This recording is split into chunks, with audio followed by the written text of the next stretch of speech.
اعوذ باللہ من الشیطان الرجیم، بسم اللہ الرحمن الرحیم۔ شروع اللہ کے نام سے جو بڑا مہربان اور نہایت رحم فرمانے والا ہے، صلی اللہ علیہ وسلم۔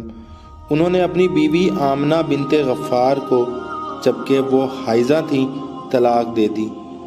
عمر رضی اللہ تعالیٰ عنہ نے رسول اللہ صلی اللہ علیہ وسلم سے اس کا ذکر کیا۔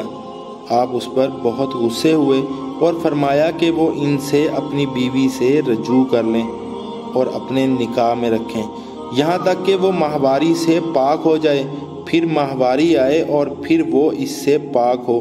اب اگر وہ طلاق دینا مناسب سمجھیں تو اس کی پاکی طہر کے زمانے میں ان کے ساتھ ہم بستری سے پہلے طلاق دے سکتے ہیں۔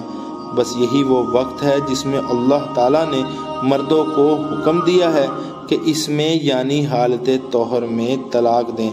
یا اللہ ہمیں بھی ہدایت دے، جو سنا ہے اس پر عمل کرنے کی توفیق عطا فرما، آمین یا رب العالمین۔